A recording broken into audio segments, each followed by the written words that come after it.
귀를 열어 들을 수 있는 은총을 베풀어 주심을 감사를 드립니다. 이 시간도 할례 받은 귀가 되어 온전한 하나님의 뜻을 깨닫는 저희들 되게 도와주시고 또 믿음으로 받을 수 있게 하시오며 말씀을 쫓아 따라가는 저희들 되도록 은혜 위에 은혜를 더하여 주시옵소서. 성령께서 함께 하시고 또 인도하시고 은혜 베풀어 주시기를 원하옵고 우리 주 예수 그리스도의 이름으로 감사하며 기도드립니다. 아멘. 네. 오늘은 히브리서 12장 18절 이하의 말씀이에요. 이제 크게 나누면 두 단락입니다. 18절부터 21절 그리고 22절부터 24절까지 이렇게 크게 두 단락으로 나눌 수가 있어요. 윗부분은 모세가 율법을 받을 때 시내산에서 봤던 하나님의 모습인 것이고 22절 이하는 예수 그리스도 안에서 우리들이 어디에 이르렀는가를 말씀하고 있는 거예요. 그래서 이제 오늘 제목이 뭐예요? 우리가 무엇이 보이는가 이겁니다. 우리가 이런 곳에서 과연 무엇을 보고 살아가는가? 우리가 눈에 보이는 것들을 쫓아서 살아가고 있는가? 아니면은 이와 같은 하나님의 말씀을 쫓아 우리 눈에 이제 영의 눈에 보이는 것을 우리가 쫓아가며 살아가고 있는가 하는 문제인 겁니다. 지난 주일은 초실절이었죠. 초실절은 뭐 다 아시다시피 부활의 첫 열매가 되신 그리스도. 이제 그것은 이제 표면적으로 나타난 그러한 하나님의 말씀의 뜻이죠. 부활의 첫 열매가 되셨다. 그것은 이제 부활하신 주님이고 주님은 요한복음 11장에 나는 부활이요 생명이다 라고 말씀하시면서 영원히 죽지 아니할 것을 말씀하고 있어요. 그러면 예수 그리스도를 믿는 자들은 영원히 죽지 아니하는 그 생명으로 살고 있는 자들이라는 것을 우리에게 지금 나타내시고 있는 겁니다. 영원한 생명으로 사는 자다 그렇게 말씀을 하고 있죠. 그 전주에는 뭘 설교했는가 기억나십니까? 지난주에는 초실절이었고 그 전주에는 뭘 설교했는지 기억이 나셔요? 네? 사도행전 28장을 설교했어요. 바울이 예수 그리스도와 하나님의 나라를 전파했다라는 것을 설교했죠. 예수 그리스도와 하나님의 나라를 전파한 거예요. 세상 나라를 전파한 것이 아니라 하나님의 나라를 전파했다.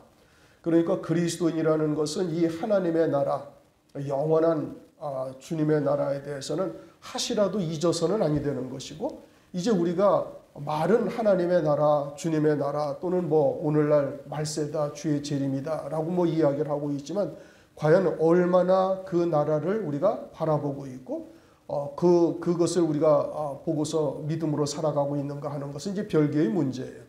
이제 오늘 말씀은 이제 이 부분에 있어서 우리가 보다 더 우리의 신앙을 바로잡고 그리고 표대를 정확하게 하고 일상의 삶에서도 우리가 무엇을 바라보고 살아가야 되는가를 오늘 말씀을 통해서 우리가 이제 살펴보고자 하는 겁니다. 히브리서는 누구에게 주신 말씀이라고 누누이 강조를 드렸죠? 히브리인들에게 준 거예요. 그것은 혈통적 유대인들이 말하는 것이 아니라 영적인 히브리인에게 준 겁니다. 영적인 히브리인이 오늘날은 참된 유대인이에요. 이면적 유대인이 유대인이지 표면적 유대인이 유대인이 아니다라고 로마서 2장에서는 정확하게 말씀을 하고 있어요. 오늘날 누가 유대인이냐? 예수 그리스도 안에 있는 영적인 유대인이 참 유대인인 거예요. 그리고 그들을 이제 히브리서에서는 히브리인이다 이렇게 말해요. 히브리인이라는 의미가 뭐냐? 강을 건넌 자다 이겁니다. 육신의 강을 건넌 자다라는 뜻이죠.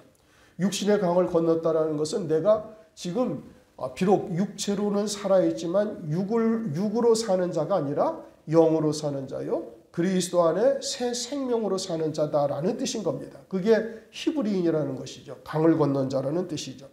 그러면 육신의 강을 건넌 자로서 우리가 살아가고 있다. 그것이 나에게 어떻게 나타나는가 이제 이 문제인 겁니다. 너는 지금 어디에서 무엇을 보고 있는가?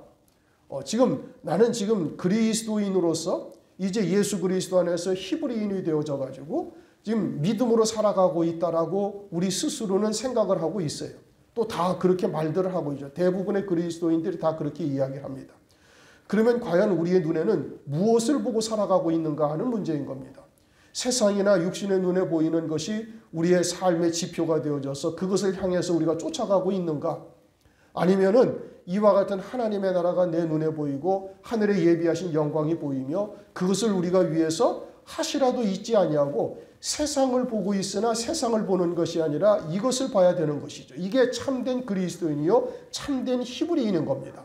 결론부터 말하면은 히브리인은 세상의 육신의 눈에 보이는 것에 우리가 집착하거나 그것을 쫓아가거나 그것을 위하여 사는 자가 아니고 영의 눈에 보이는 하나님의 나라를 위해서 우리가 살아가고 있는 거예요. 그것을 위해서 과연 내가 이 땅에서 어떻게 결정을 하고 어떻게 행동을 할 것인가 라는 것을 판단해야 되는데 그 판단의 기준은 무엇으로 하는 거예요? 하나님의 나라로 하는 거예요. 더 구체적으로는 하나님의 말씀을 가지고 하는 거예요. 우리에게 보여주신 하늘에 예비하신 영광이 무엇인지를 보고 그것을 위해서 내가 어떤 결정을 해야 될 것인가, 내가 이 일을 해야 될 것인가 말아야 될 것인가, 내가 여기를 쫓아가야 될 것인가 말아야 될 것인가, 무엇을 보고 결정해야 되는 거예요? 내 눈에 보이는 것을 보고 결정하는 거예요. 그러면 우리가 이 땅에 살아가면서 세상의 것에만 눈에 들이와 있고 그것을 위해서 쫓아가고 있고 그것을 위해서 살아가고 있다면은 하나님의 나라를 위한 결정은 절대 아니다 이겁니다. 그건 육신을 위한 결정인 것이죠. 그건 히브리인으로서 할 수 있는 결정이 아닌 거예요. 내가 과연 히브리인인가? 그러면 나에게는 지금 무엇이 보이는가? 그리고 그 보이는 영의 세계를 바라보면서 나는 어떠한 결정을 하고 있는가? 내가 지금 걸어가고 있는 발걸음이 그에 합당한 믿음의 걸음인가? 이것을 무엇을 보고 결정하는 거예요? 보이는 것을 보고 결정하는 거예요. 그런데 나는 어떤 게 보이느냐 이겁니다.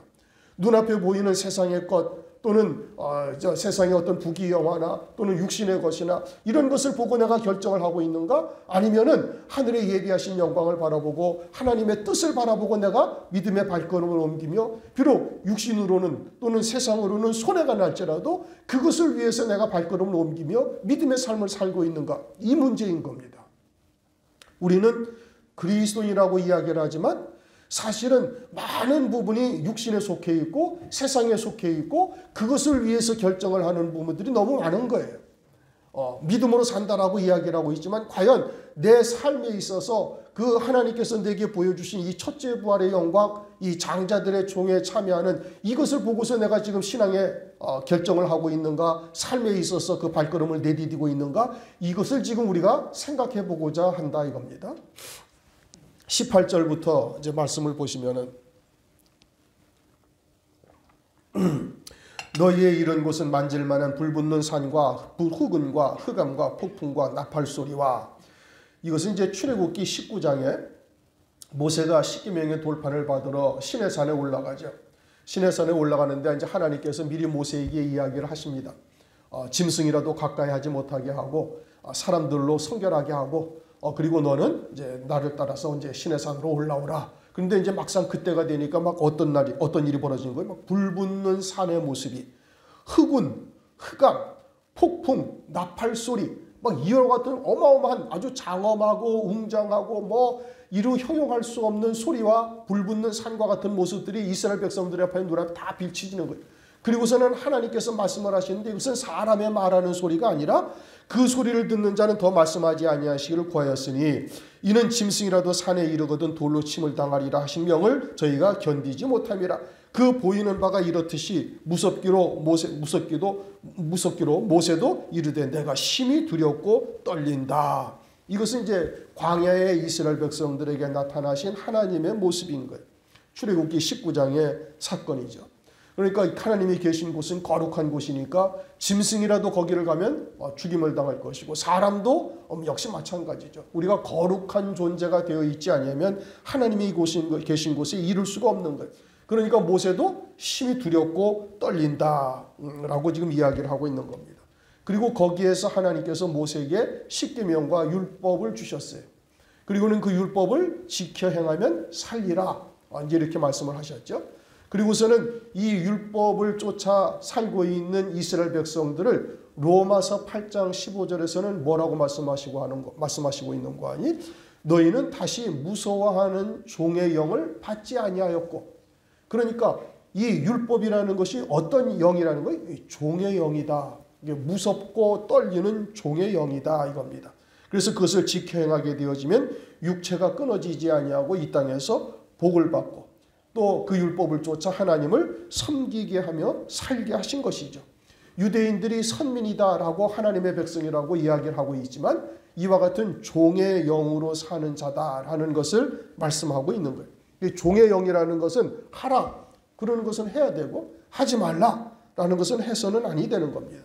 이와 같이 무서운 종의 영을 받은 거예요. 그러니까 그 당시에 나타난 하나님은 아주 두렵고 떨리는 이와 같은 하나님이 나타나신 거예요. 그리고서는 이스라엘 백성들이 이제 그 하나님의 음성을 듣고서는 우리가 이런 소리를 또 듣고 있다가는 우리가 제명에 못 살고 다 죽겠다 싶어가지고 모세 선생 당신이 말씀하시면 우리가 하나님의 말씀으로 알아듣고 이와 같은 소리를 듣는 것을 우리가 듣겠나이다. 이렇게 이제 고백을 하죠. 출애굽기 20장 18절에 이렇게 말씀하셔요.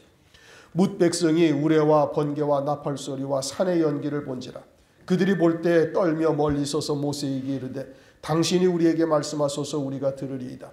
하나님이 우리에게 말씀하시지 말게 하소서 우리가 죽을까 하나이다. 그렇게 해서 이제 그 이후로는 모세가 하나님의 말씀을 받아서 이스라엘 백성들에게 준 거예요. 그런데 처음에는 이제 이와 같은 광경을 본 지 얼마 되지 않았으니까 모세가 증거하는 하나님의 말씀을 그렇게 듣죠. 근데 이제 시간이 지나니까 이제는 그렇게 듣지 아니하는 거예요. 그렇게 듣지 아니하고 사람의 소리로 듣는 겁니다. 사람의 소리로 들으니까 대적하게 되어지고 시험에 들고 또는 원망 불평하게 되어지는 여러 가지의 일들이 나타나고 있음을 우리가 이제 성경을 통해서 이미 아는 바예요. 그런데 사무엘상 1장을 보면은 뭐 말씀을 드린 바가 있지만 엘리 제사장과 한나가 등장을 해요. 그렇죠? 그런데 엘리 제사장이라는 이 제사장이 바르지 못한 제사장이에요. 온전치 못하죠. 하나님 앞에 바르지 못한 제사장이라서 결국은 이제 뭐 넘어져서 목이 부러져서 죽게 되어지는데 그 엘리 제사장이 한나를 보고서는 책망을 하다가 뭐 성전에 앉아서 쭝얼쭝얼 하니까 이게 포도주를 먹고 술 먹고 와서 뭐 그냥 쭝얼쭝얼 중언부언하고 있는 거 아니냐 하면서 책망을 하니까 한나가 그런 것이 아니라 너 모원통해서 하나님 앞에 내 마음을 토로하는 것이다.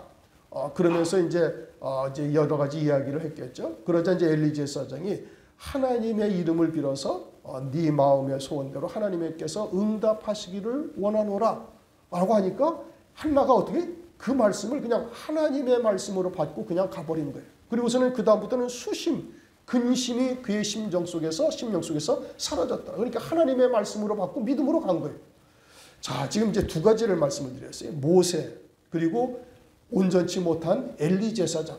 이스라엘 백성들은 모세가 하나님의 선지자요 하나님의 종이라는 것을 알면서도 그의 말을 훗날에는 반박하고 대적하고 그러다가 광야에서 다 멸망해서 죽었고 엘리 제사장은 그냥 이스라엘 백성들이 다 아는 참 부정한 제사장인데 그런데 한나는 그 제사장은 그냥 하나님이 세운 종으로 알고 그의 말을 하나님의 말씀으로 믿고 받고 그냥 가버린 거예요. 그러니까 하나님께서 그 말씀대로 그냥 믿은 대로 응답을 하셨다 이겁니다. 그러면 이제 오늘날 주의 종들을 하나님께서 세우셔서 교회를 다스리게 하셔요. 무엇으로? 하나님의 말씀으로 다스리게 하는 거예요. 그리고 우리는 소위 진리가 무엇이다 라는 것을 말씀을 통해서 이미 깨달은 바인 것이고 진리라는 것은 성령으로 아니하고는 진리에 절대 이룰 수가 없는 일이에요. 귀신이나 미혹의 영, 적그리스도의 영에 속한 자들은 절대 진리의 말씀에 이룰 수가 없다 이겁니다. 그러면은 오늘날 우리가 교회에서 선포되어지는 하나님의 말씀을 과연 이와 같이 시내산에서 광야에 있는 시내산에서 이스라엘 백성들이 봤던 것처럼 이와 같이 두렵고 떨리는 마음으로 그와 같은 말씀을 받고 있는가? 아니면은 그냥 수년이 지난 후에 모세의 말처럼 그냥 니나 내나 뭐 별 볼 일 없는 다 같은 사람이고 그러니까 뭐 고라와 다단의 무리가 반란도 일으키고 또 아론과 미리암이 또 모세를 대적하는 일도 벌어졌잖아요. 이와 같은 일들이 벌어지기도 되어지는데 우리는 과연 어떠한 자세로 이러한 하나님의 말씀을 듣고 있는가 하는 문제인 겁니다. 만약에 한나와 같은 중심으로 하나님의 말씀을 듣는다면 하나님께서는 그 말씀 따라 그냥 그대로 역사를 하시는 거예요. 믿음대로 하나님께서 응답을 하시는 거예요. 그런데 그것을 사람의 말로 듣고 그것을 갖다가 그것에 대해서 시험에 든다든지 그것을 통해서 그것을 대적을 하거나 또는 반대를 하거나 그와 같이 되어진다면 그것은 광야에서 멸망당한 이스라엘 백성들과 다를 바가 하나도 없어진다 이겁니다. 목사의 권위를 세우기 위해서 여러분들께 드리는 말씀은 절대 아닙니다. 오해하지 마셔요. 여러분들의 믿음으로 하나님께 순종하고 받는 자가 되어지고 어떠한 하나님의 말씀을 증거해도 여러분이 하나님의 말씀으로 하나님께서 음성으로 여러분들에게 들려주셨으면 여러분들이 그 음성을 듣고 시험에 들 수가 있겠습니까? 절대 시험에 못 들죠. 시험에 든다라는 것은 사람의 말로 들은 거예요. 아주 100% 사람의 말로 들은 거예요. 그러면 그 듣는 사람은 어떻게 듣는 거예요? 육으로 듣기 때문에 시험에 드는 거예요. 인격체가 김아무개라는 목사의 인격체가 하는 말로 자기의 육으로 들으니까 이게 시험에 드는 것이지 영으로 들으면 나의 영을 온전한 영으로 세우고자 하나님께서 책망을 하시고 또는 교훈하시고 또는 가르치시는 것인데 그것에 반박을 하거나 그것을 반론을 하거나 그것에 감정이 상할 리가 절대 없는 것이죠. 사도행전 10장을 보면 고넬료가 그러지 않습니까? 여러분 고넬료라는 것은 백부장이에요. 지배자예요. 거기에 100명의 군대를 거리는 군대의 장이죠. 부대의 장이죠.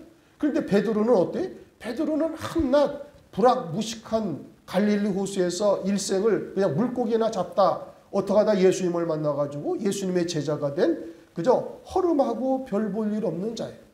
그런데 고넬료가 어떻게? 베드로 앞에 그냥 그대로 무릎 꿇고 하나님의 음성으로 듣겠나이다. 하나님의 말씀으로 듣겠나이다 고백을 하니 그들에게 뭐가 내려요? 성령이 임하시는 놀라운 은혜를 체험하는 겁니다. 한나나 고넬료나 똑같은 상황을 맞이한 것이죠. 오늘날 우리가 말세의 지마를 살아가고 있고 이 말세에 하나님께서 때에 따른 말씀이 무엇인지를 우리에게 알게 하신 거예요. 그것은 여러분들이 성경을 통해서 스스로도 얼마든지 확인해 볼 수 있는 내용들인 겁니다.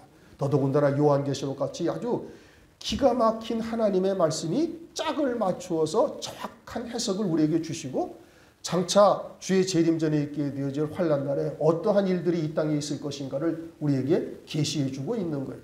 그 말씀을 우리가 믿음으로 받게 되어지면은 그 말씀이 우리를 이끌어서 첫째 부활이라는 이 어마어마한 하나님의 도성의 영광을 누리는 이와 같은 자리에 우리를 참여하게 하신다 이겁니다. 이게 얼마나 기가 막힌 일이에요. 그리고 그 나라는 빼앗기거나 도적질 당하거나 뒤집어지는 나라가 절대 아니다 이겁니다. 한번 우리가 환난 날에 예수의 증거와 하나님의 말씀에 인하여 모든 것을 다 버릴 권세로 버리는 자가 되어지면 세세토록 영원히 누릴 영광을 우리에게 안겨주시되 그것도 그리스도와 함께한 후사예요. 그리스도와 함께한 후사가 되니까 그게 그리스도의 신부요 어린 양의 아내라고 이야기를 하는 알아듣기 쉽게. 여기서도 세상에서도 결혼하면 부부가 일심동체가 되고 네 것 내 것이 없이 다 하나가 되잖아요. 그와 같이 주님의 영광이 곧 나의 영광이 되어지고 그것은 변하지도 아니하고 바뀌지도 아니하고 오히려 달마다 그 영광이 더해지는 역사가 우리에게 주어진다라는 것을 말씀하고 있는 거예요. 이것은 성경의 여러 곳을 통해서도 우리가 이미 확인한 바인 겁니다. 그 다음 이제 모세가 본 곳은 그런 곳을 본 거예요.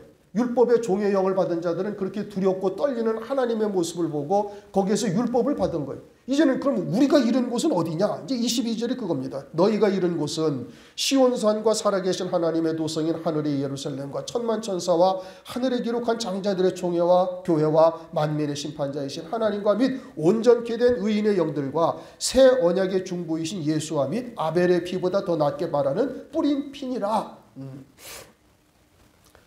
우리가 이른 곳은 어디라고요? 하늘에 있는 하나님의 도성에 이르렀다 이겁니다. 그러면 하늘에 있는 하나님의 도성에 이른 자가 되어지면 우리가 늘 뭐가 보여야 되는 거예요? 하나님의 도성이 보여야 돼. 내 눈에는 비록 세상에 있는 것들이 우리의 눈에 비친다 할지라도 이것은 허상이요. 잠깐 있다 사라지고 없어질 것이고 우리 눈에는 뭐가 보여야 돼? 하늘에 있는 도성과 하나님, 심판자이신 하나님과 언약의 중보자이신 주님과 장자들의 총회와 교회와 의인의 영들이 보여야 되는 거예요. 뭐 여러 가지를 말씀하셨는데 가장 먼저는 하나님 아버지가 먼저 보여야 되는 것이고 우리를 구원하신 언약의 중보자이신 예수 그리스도가 보여야 되는 것이고 그 다음에는 뭐가 보여요? 장자들의 총회가 보이는 거예요. 장자들의 총회와 교회가 달리 보인단 말씀이에요. 또 거기에다가 온전케 된 의인의 영들이라고 말씀하고 있어요. 그리고는 아벨의 피보다 더 낮게 뿌리는 피가 있다라고 지금 하늘나라를 이렇게 말씀을 하고 있어요. 우리는 서두에 말씀드린 것처럼 누구라고요? 히브리인이다 이겁니다. 왜 히브리인이 됐어요? 예수 그리스도를 믿음으로. 구약의 유대인들은 율법을 받았어요. 신의 산에서. 우리는 예수 그리스도를 믿음으로 우리가 히브리인이 된 거예요. 예수 그리스도를 믿는다라는 의미는 뭐 여러 차례 말씀드린 것처럼 예수님이 2000년 전에 십자가 위에서 피 흘려 죽으셨지만 예수님은 죄로 인하여 죽으신 것이 아니라 우리의 죄의 몸이 예수와 함께 달렸음을 우리가 믿는 거예요. 시공간을 초월해서 예수님이 십자가에 달리심은 예수님이 달리신 것이 아니라 나의 죄의 몸을 대속하시기 위함이니 나의 죄의 몸이 달렸음을 내가 믿나이다. 그리고 내가 그분의 피로 내가 정결함을 입었고 이제 그분의 피로 말미암아 이제는 하나님의 아들의 영으로서 온전한 거룩한 자가 되었다. 갈라디아서 4장 24절을 보면은 그리스도 예수의 이름으로 세례를 받은 자는 무엇으로 옷을 입었다고? 그리스도 예수로 옷 입었느니라.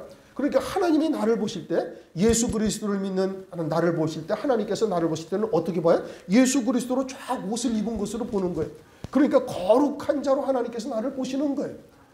아직은 내가 육체를 입고 살아가고 있지만 나는 예수 그리스도의 옷을 입어서 거룩한 존재가 되었사. 갈라디아서를 한번 보십시다. 갈라디아서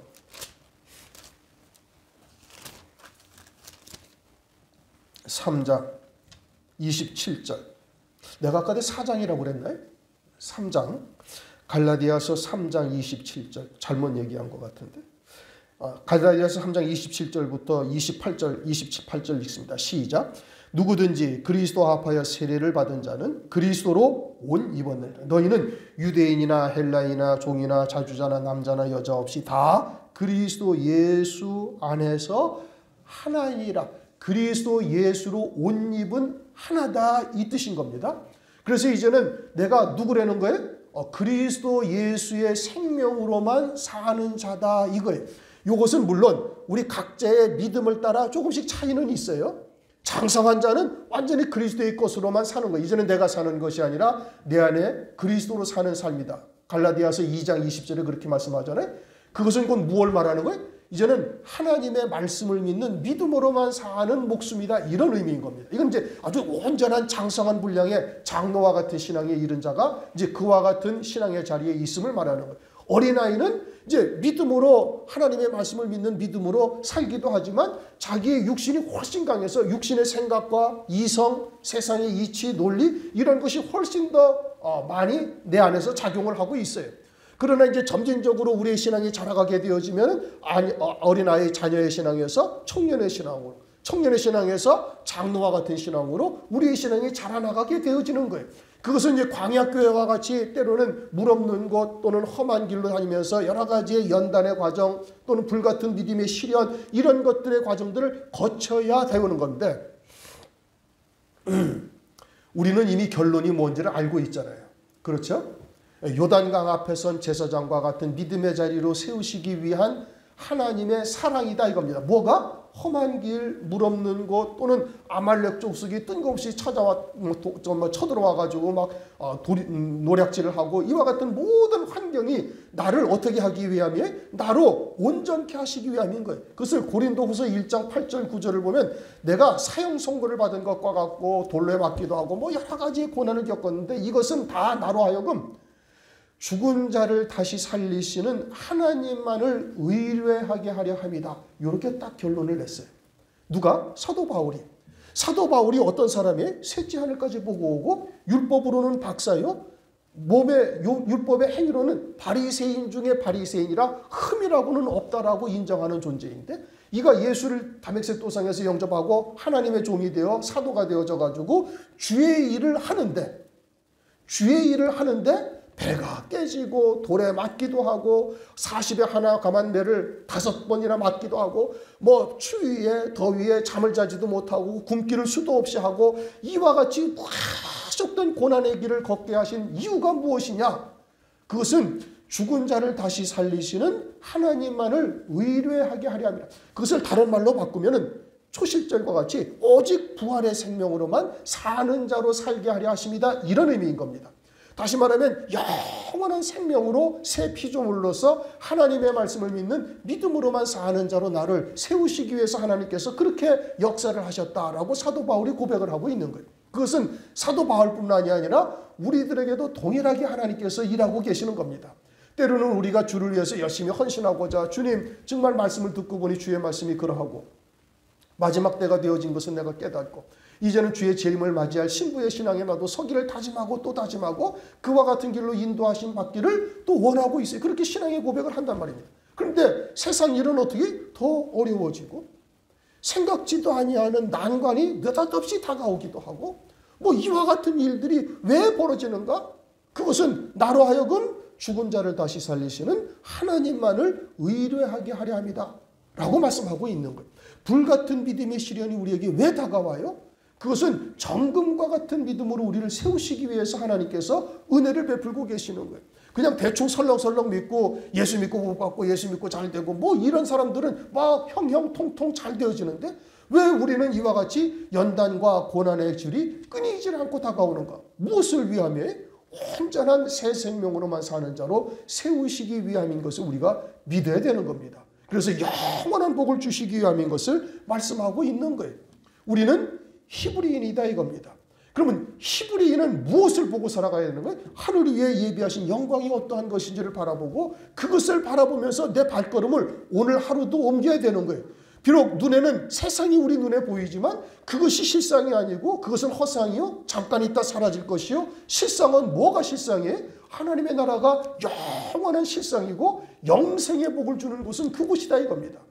이 세상은 무엇을 위해서 존재하는 거예요? 그 하나님의 나라를 위해서 하나님께서 허용을 하신 거예요. 그리고 우리가 그럼 무엇을 보고 살아야 되는가? 하늘에 예비하신 이 심판자이신 하나님, 언약의 중보이신 예수 그리스도, 아벨의 피보다 더 낫게 말하는 뿌리는 피, 그리고 장자들의 총회, 교회, 의인의 영들, 이와 같은 것들을 정확하게 볼 수 있어야 될 것이고 내 삶의 표대가, 내 신앙의 표대가 어디에 있는지를 하시라도 잊어서는 아니 되는 거예요. 그러니까 우리가 눈을 뜨고 이렇게 보이지만 지금 여기가 보이는 것이 아니라 뭐가 보여야 되는 거예요? 하늘에 있는 아버지의 아들로서의 영들과 우리를 위해서 예비하신 영광을 위해서 우리가 걸어가는 발걸음이 어떠한가? 이것을 우리가 볼 수 있어야 된다 이겁니다. 그래서 하늘에서 뭐가 있어요? 우선 하늘나라를 보니 그곳에는 우리가 이루는 곳은 하나님의 도성인 새 예루살렘 성과 그리고 그 안에 계신 아버지가 보이는데 아버지가 어떤 분이라고요? 심판자이신 하나님이다. 그렇게 말씀하고 있잖아요. 히브리서 12장. 심판자이신, 물론 이제 지금 성경에서는 22절에 하나님의 도성인 하늘의 예루살렘과 천만 천사와 뭐 이렇게 쭉 말씀하셨지만 우선은 아버지 하나님이 먼저 보여야 되는 거예요. 그런데 하나님을 어떻게 말씀하셔요? 만민의 심판자이신 하나님이다. 이렇게 말씀하셔요. 만민의 심판자이신 하나님이시다. 누구를 심판하시는 거예요? 하나님의 백성들을 심판하시는 거죠. 자기 백성들을. 왜요? 예수 그리스도로 말미암아 구속의 은총을 베푸셨는데 그에 합당한 믿음의 삶을 살았는가 살지 아니하였는가 이것을 심판하시는 거예요. 그것은 무엇으로 심판해요? 말씀으로 심판하시는 겁니다. 로마서 3장을 보면 하나님의 말씀으로 우리를 이기려 하신다. 말씀으로 심판을 하시는 거예요. 그런데 이 말씀이라는 것이 그냥 문자로 나타난 하나님의 말씀이 아니라 그 속에 담겨져 있는 하나님의 뜻, 진리의 말씀으로 우리를 심판하시는 거예요. 문자로는 하나님이지만 혼잡한 말도 있고 누룩이 섞인 떡도 있잖아요. 또 다른 예수, 다른 영, 다른 복음도 있다라고 성경에서 말씀하고 있어요. 심지어는 예수님이 초림하셨을 때 유대인들이 사람의 계명으로 하나님을 헛되이 경배하고 있다고 주님이 어마어마한 책망을 하시면서 그 철저히 율법을 지키고 있는 바리새인들, 사두개인들에게 너희는 너희 아비 마귀에게서 난 자들이다. 독사의 새끼들아. 뭐 해칠한 무덤이다. 어마어마한 책망을 하는 거예요. 자타가 인정하는 하나님의 백성인 유대인들에게 주님은 아주 냉철하게 그들 갖다가 하나님의 말씀을 가지고 책망을 하셔요. 그러면 오늘날은 어떠할까? 오늘날도 역시 마찬가지다 이겁니다. 성경을 통해서 그와 같이 혼잡한 말이 무엇인지, 누룩이 섞인 떡이 무엇인지를 알아야 되는 거예요. 그런데 그와 같은 것으로 잘못되어져 있다고 이야기를 하면은 뭐 지난번에도 말씀드린 것처럼 다 부정을 하는 거예요. 그럼 뭐 네만 옳고 우리는 다 그런 것이냐. 성경이 그렇게 말씀하시는 거예요. 그건 뭐 변명의 여지가 없어요. 생활교훈과 같이 인본적인 이야기를 쫓거나 또는 세속적인 신앙의 말을 쫓아서 일생을 신앙생활을 했다면 그건 다 헛것이 되는 겁니다. 내가 아무리 전심으로 나는 주를 위해서 헌신하고 내 마음은 중심은 그렇지 아니하였다고 아무리 항변해도 소용이 없어요. 유대인들보다 여러분 더 열심히 신앙생활 했습니까? 아니잖아요. 바리새인보다 여러분들이 더 하나님의 말씀을 지켜 행했나요? 아니란 말씀이에요. 그런데 바리새인들을 여지없이 주님은 그냥 회칠한 무덤이다, 마귀의 자식이다 책망하시고 그들은 아주 영벌에 처해지는 역사가 있음을 성경에서 말씀을 하고 있는 거예요. 소용이 없는 거예요. 내가 얼마나 주를 위해서 헌신하고 내 중심은 그렇지 아니하였는데 아니요. 아무런 것도 항의할 수가 없는 거예요. 왜요? 우리에게는 성령을 부어주셨기 때문에 그런 겁니다. 진리의 영이 우리 안에 있거든요. 예수를 온전히 그리스도로 영접한 자에게는 성령이 내주하셔서 무엇이 참이요 무엇이 거짓인지를 다 알 수 있도록 하나님께서 은혜를 이미 베풀어 주신 거예요. 그런데 육신에 속해가지고 새 피조물이 되지 아니하고 육신에 속해가지고 육을 쫓아 살았고 육신의 그 즐거운 소리를 듣기를 원했고 스스로 그 길로 간 것이니 하나님 앞에 왜 내게는 이와 같은 자리로 나를 갖다가 내모시냐고 항의를 할 수가 있느냐? 절대 없다 이겁니다. 하나님의 나라는 완벽한 공의의 나라인 거예요. 그러니까 이 땅에서 이와 같이 혼잡한 말로 살면서 나는 그래도 내 중심은 하나님을 향했노라고 하나님 앞에 항의할 수가 있습니까? 절대 하지 못하는 거예요. 우리가 사람의 계명이 무엇인지를 정확하게 분별하실 수 있어야 되는 겁니다. 그것이 겉으로는 다 문자로는 하나님의 말씀을 빙자하고 또 사람들이 아주 공감이 가는 말이죠. 쉽게 이해가 된단 말이에요. 이 영에 속한 말씀이나 설교나 이와 같은 것들은 그것은 듣기가 상당히 어려운 거예요. 거듭난 자가 아니면 그건 들을 수가 없어요. 실제로 그렇죠. 그런데 세상에 속한 말을 하게 되어지면 어떻게? 그건 뭐 세상 사람도 와서 다 듣고 좋은 말씀이네. 그냥 착하게 살으려는구나. 사랑하려는 거구나. 선을 베풀려는구나. 고아나 불쌍한 자를 도와주려는 거구나. 그건 세상 사람들도 다 들을 수 있는 얘기. 성경이 그런 얘기입니까? 아니죠. 성경은 전혀 다른 말씀을 하고 있는 겁니다. 그래서 만민의 심판자이신 하나님. 그 다음에는 누가 보여요? 새 언약의 중보자이신 예수 그리스도. 새 언약이라는 것은 예수의 피로 세우신 새 언약을 말하는 것이고 그 새 언약이라는 것은 그 언약이 이루어지기까지 우리를 위해서 중보하고 계시다 이런 의미예요. 그리고 이것을 우리가 이미 아주 귀에 딱지가 앉을 정도로 들었던 말씀인 겁니다. 그 언약은 뭐예요? 아브라함과 다윗의 자손 예수 그리스도의 세계에서 이루어질 언약을 말하는 거예요. 다른 거 없어요.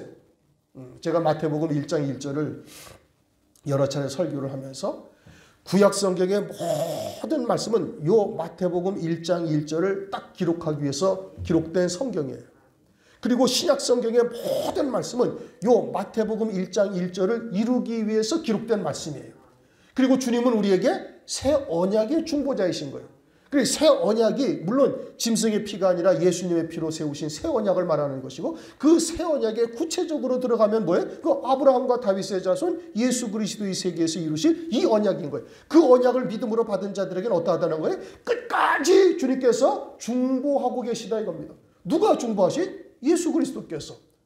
예수 그리스도께서 중보하시면 그 언약이 이루어질까요? 안 이루어질까요? 반드시 이루어지는 거예요. 왜요? 영원히 살아계신 하나님께서 우리를 위해서 끝까지 중보하시니 언제까지? 그 언약이 내게 믿음으로 받은 내게 이루어지기까지 하나님께서 언약을 위해서 중보하고 계시는 거예요. 그러니 그 언약이 어떻게 되는 거예요? 이루어진다 이겁니다.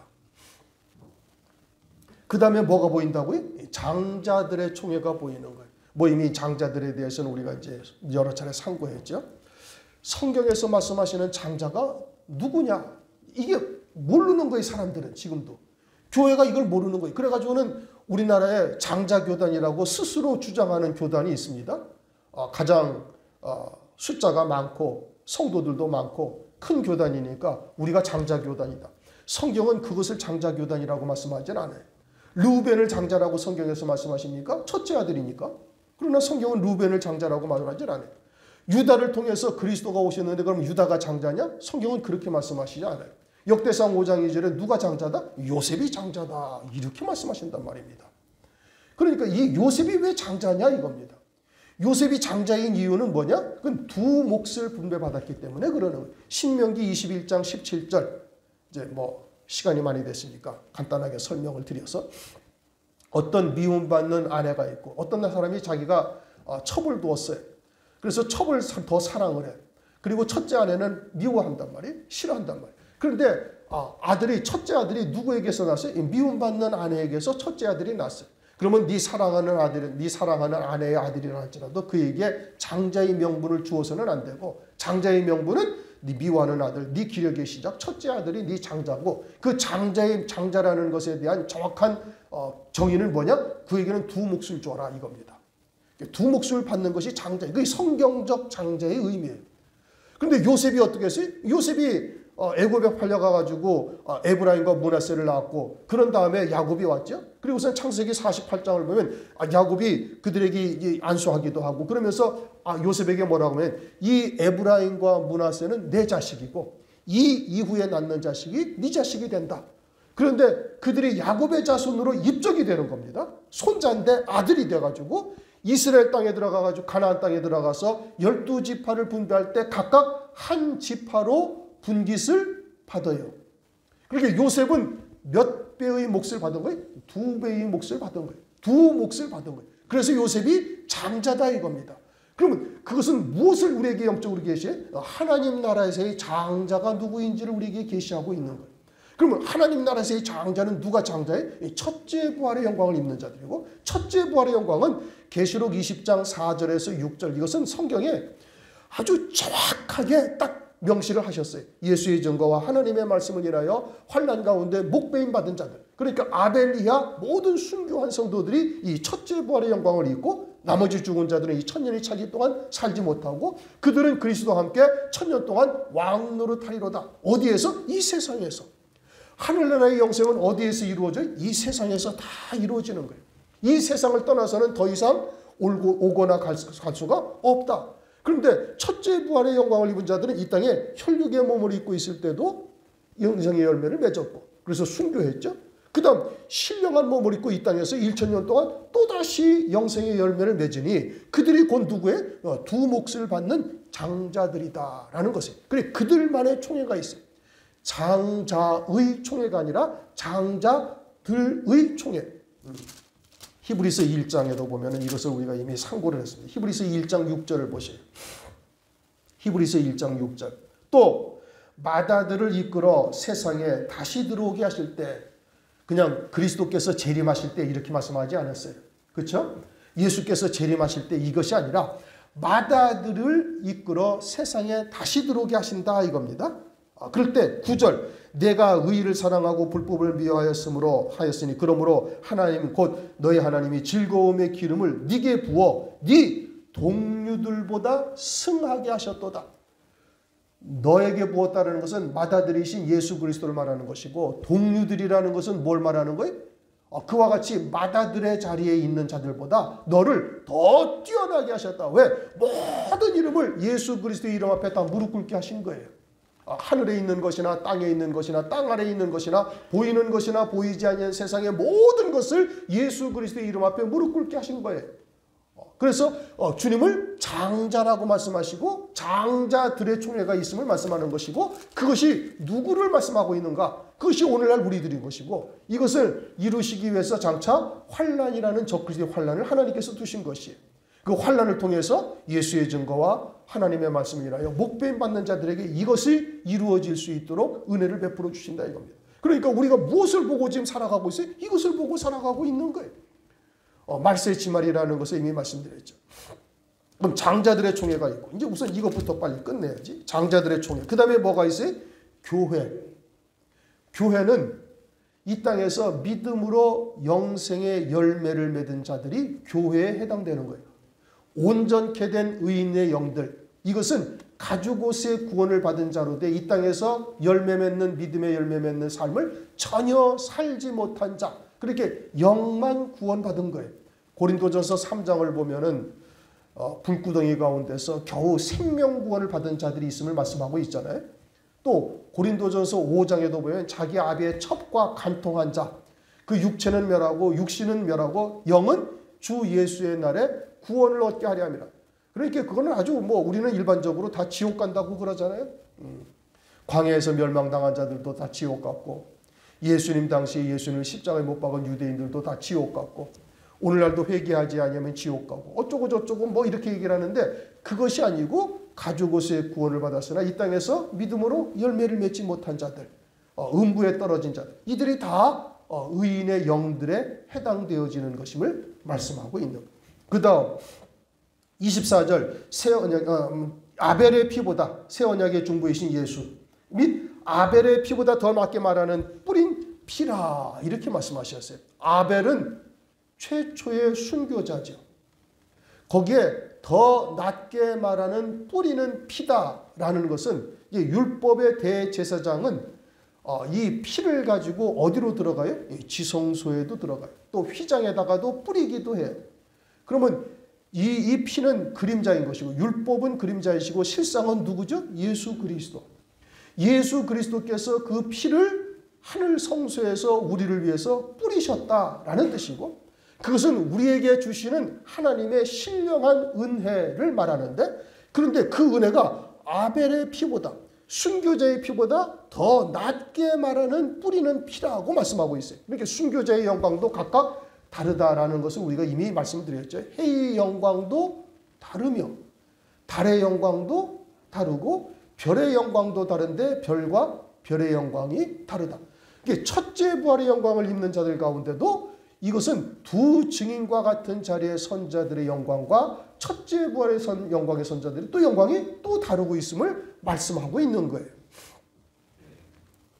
히브리서 11장 찾아보지는 않아도 이제 여러분들이 성경을 여러 차례 읽었으니까 알 수가 있을 거예요. 히브리서 11장 39절 40절을 보면은 어떻게 말씀하시는 거니?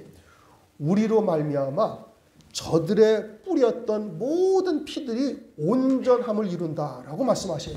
히브리서 11장 40절에 그렇게 말합니다. 히브리서 11장은 아벨로 시작해서 우리의 믿음의 조상들을 쭉 말씀하시고, 히브리서 11장 35절에서는 여자들이 죽은 자기 아들을 부활로 받기도 하고, 더 좋은 부활을 위하여 악형을 받되 구차히 면하지도 아니하며, 때로는 톱으로 켜임을 당하고 돌로 맞기도 하고 온갖 고난을 당하는데, 이제 순교자들의 영광을 말하는 겁니다. 더 좋은 부활. 이 더 좋은 부활이 끝까지 이루어져서 그들이 온전함에 이르게 되어져야 이제까지 흘렸던 모든 순교자들의 피가 어떻게 된다는 거예요? 온전함을 이루게 되어진다. 다시 말하면, 그전에도 설명을 드린 것처럼 우리가 논에나 밭에다가 벽실을 뿌리거나 이렇게 종자를 뿌리면은 그것이 뿌리가 나고 줄기가 우미 돋고 줄기가 올라와서 자라잖아요. 그러면 그것이 자라나서 결국은 무엇을 얻기 위함에? 알곡을 얻기 위함이에요. 그 과실을 얻기 위해서 그것을 뿌리고 가꾸고 여러 가지 희생을 하는 거 아니겠어요? 그렇게 마지막에 알곡을 거둠으로 말미암아 그 모든 것이 뿌리가 내리고 줄기가 자라고 그리고 가지를 치면서 가꾸고 했던 모든 것들의 결실은 어디에 있어요? 그 알곡에 있는 거예요. 그것이 없으면 뭐예요? 그 마땅 다 헛것이다 이겁니다. 그러니까 이 마지막 때 환난을 통해서 순교할 성도들과 환난날에 사역할 두 증인들의 영광이 이와 같이 모든 이제까지의 순교자들의 영광보다 더 낮게 말하는 뿌리는 피다라고 말씀하고 있는 거예요. 이와 같은 세계를 오늘날 우리가 이 마지막 때 보고 있어야 되는 거예요. 그러니까 우리가 너는 어디에 서 있느냐? 우리는 하늘에 서 있다 이겁니다. 하늘에 서 있어서 너는 무엇을 보고 살아가고 있는가? 새 예루살렘 성과 장자들의 총회를 우리가 바라보고 살아가고 있어야 되는 거예요. 그리고 그 장자들의 총회를 위해서 오늘 하루도 우리가 눈에 보이는 것은 세상은 허상이고 실상은 하나님의 나라요. 그 실상 가운데 하늘나라의 최고의 영광인 장자들의 총회가 내가 가야 할 곳이고 나를 위해서 예비하신 영광이 보이는 거예요. 그것을 바라보면서 오늘 내가 무엇을 해야 할 것인지, 내가 과연 이렇게 하는 것이 옳은 것인지 그런 것인지를 판단을 하셔야 된다 이겁니다. 우리는 지금 내가 어디에 서 있어요? 하늘 위에 앉아 있는 거예요. 에베소서 2장 6절 그리스도 예수와 함께 하늘에 앉히시니. 나는 지금 육신을 입고 이 땅에 살아가고 있지만 나의 참 존재는 어디에 있어요? 하늘에 앉아 있어요. 하늘에 앉아 있으면 무엇이 보여야 되는 거예요? 하늘에서 이루시는 구원의 세계가 내게는 보여야 되는 거예요. 그리고 이 땅에서 살아가면서 눈에 보이는 것들은 허상이다 이겁니다. 이것은 무엇을 위해서 존재하는 거예요? 하늘나라의 나의 영생을 위해서 존재하는 것이. 다른 말로 구체적으로 장자들의 총회 새 예루살렘 성을 이루시기 위해서 이 모든 것이 세상의 만물들이 존재하고 있는 거예요. 나를 위해서 하나님께서 역사를 하신 거예요. 그런데 우리는 그것을 바라보고 결정을 할 때 어떻게 결정을 해요? 그냥 내 육신의 생각대로 또는 이성의대로 또는 감정대로 또는 세상의 이치대로 결정을 하고 있는 것은 아닌가? 그러면 뭐냐? 그건 잘못 결정한 것이다 이겁니다. 뭘 보고 결정을 해야 돼? 하늘의 예비하신 영광을 바라보고서 거기에 합당한 발걸음을 우리는 옮겨야 되는 것이고 거기에 합당한 판단을 우리는 해야 되는 거예요. 왜요? 만민의 심판자이신 하나님과 우리를 중보하시는 그리스도와 장자들의 총회가 늘 내 눈앞에 보여야 된다 이겁니다.